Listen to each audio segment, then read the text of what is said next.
এটা নিয়ে গর্বে, মানে আমি যে নিজে একজন হিন্দু ধর্ম সনাতন ধর্মের মানুষ, মানে আমি খুবই গর্বিত এটা নিয়ে।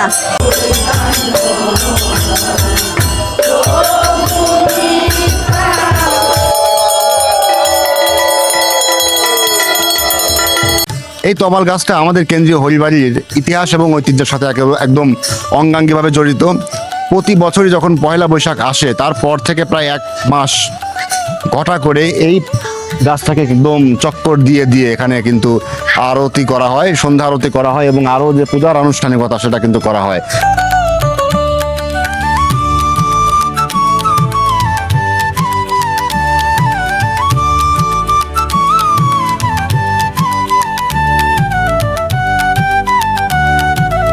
অনেকে বিশ্বাস করে নাই, এর ভিতর গুহা ছিল, সেই গুহার ভিতর জল দিতে আর এই সাপগুলো বাড়ায় আইছিল। পরে দুধ কলা দিয়ে সাপের কাছে মাপটা হয়েছে, তারপর তারা শান্ত হয়ে আবার চলে গেছে।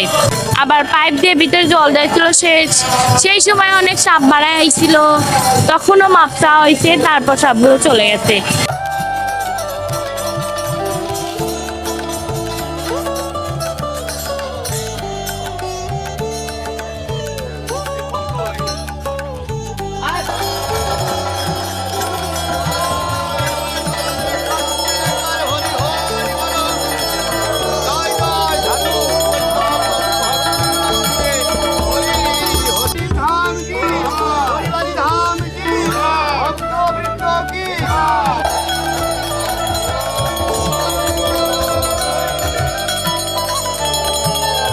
কিছু কিছু বিশ্বাস আসলে সত্যি বিজ্ঞানের ঊর্ধ্বে কথা বলে।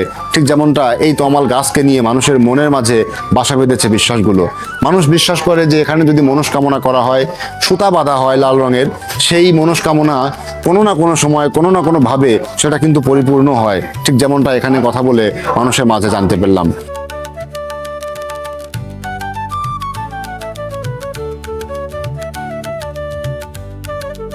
জীবকে শিক্ষা দেওয়ার জন্য যা কিছু প্রয়োজন ভগবান শ্রীকৃষ্ণ এই তমালতলাতেই বেশি করতেন।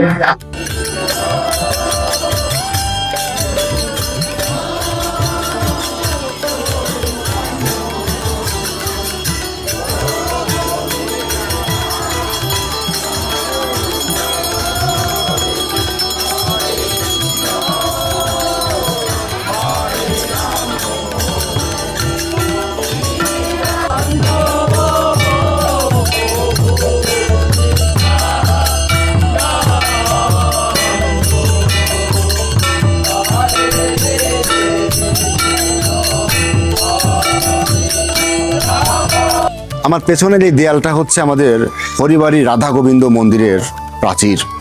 এই মন্দিরটা প্রায় 500 থেকে 400 বছর পুরানো এই মন্দিরটার স্থায়িত্বকাল, এবং অনেকেই বিশ্বাস করে যে এই মন্দিরটার সাথে আমাদের বেড়া উপজেলার যে পাটপট্টির ইতিহাস এবং ঐতিহ্য সেটাও কিন্তু অঙ্গাঙ্গিভাবে জড়িত। এই মন্দিরের সেই স্থাপত্যকাল থেকে আজও অবধি। আমাদের ধর্মে এই ফুলকে পূজা করা হয়, নদীকে পূজা করা হয়, মাটিকে পূজা করা হয়, গাছকে পূজা করা হয়। এটা নিয়ে অনেকে অনেক রকম কথা বলতে পারে, কিন্তু একটা জিনিস আপনারা উপলব্ধি করেন, এই জিনিসগুলো দ্বারা আমরা উপকৃত হচ্ছি কারণ এই গাছ থেকে আমরা অক্সিজেন পাচ্ছি, নদী থেকে জল পাচ্ছি, সূর্য থেকে আলো পাচ্ছি। এই যে উপকৃত হচ্ছি, পূজাটা হচ্ছে তাদেরকে শ্রদ্ধা জানানো। কোনো একটা প্রকৃতি হোক, কোনো একটা ব্যক্তি হোক, কোনো একটা মানুষ হোক, কারো কাছ থেকে যদি আমরা কোনো কিছুর জন্য উপকৃত হয়ে থাকি, তাহলে আমার মনে হয় তার প্রতি শ্রদ্ধা জানানোতে আমি খারাপ কিছু দেখি না। সেইখান থেকে আমার মনে হয় যে গাছকে পূজা করা উচিত, গাছকে শ্রদ্ধা জানানো উচিত, গাছকে পূজা করা উচিত, নদীকে, সূর্যকে, মাটিকে, ফুলকে। এবং ফুল একটা পবিত্রতার প্রতীক। আপনি যখন কাউকে শ্রদ্ধা জানাবেন, সেখানে যদি ফুল আপনি ব্যবহার করেন, তাহলে আপনার ওইখানে পবিত্রতাই প্রকাশ পাচ্ছে।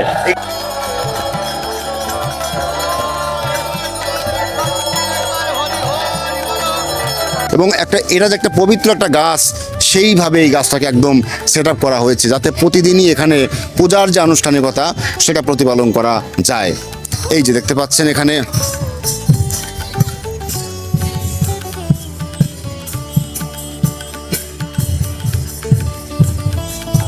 এই গাছটা অনেক জাগ্রত একটা গাছ, এবং এই হরিবাড়িতে যারা জমি দান করেছে তাদের ভাষ্যমতে এই গাছটার বয়স প্রায় 3 থেকে 400 বছর। সনাতন ধর্মের যে বিধিবিধান সেই বিধিবিধান অনুযায়ী আমরা কিন্তু ফুল ফল গাছ এবং এই বিশ্ব ব্রহ্মাণ্ডের প্রত্যেকটা উপাদানই কিন্তু আমরা পূজা করি। এটাই আমাদের রীতি, এটাই আমাদের নীতি এবং এটাই আমাদের ধর্মীয় আচার বিধান, যেটা প্রতিপালিত হয়ে আসছে প্রায় কয়েক শত শত বছর ধরে। আপনি যে মতাদর্শের বিশ্বাসী আপনি হন না কেন, আপনার অন্য ধর্মাবলম্বীদেরকে, অন্য বিশ্বাসের বিশ্বাসীকে আপনাকে অবশ্যই সম্মান জানানো উচিত, শ্রদ্ধা জানানো উচিত। তাহলেই হয়তোবা সমাজে, পৃথিবীতে সহমর্মিতা এবং সহনশীলতা বৃদ্ধি পাবে এবং আমরা সুস্থভাবে, সুন্দরভাবে সহাবস্থানে আমরা অবস্থান করতে পারবো। ভালো থাকেন। Thank you very much. পরবর্তী ভিডিওতে দেখা হবে। Thank you.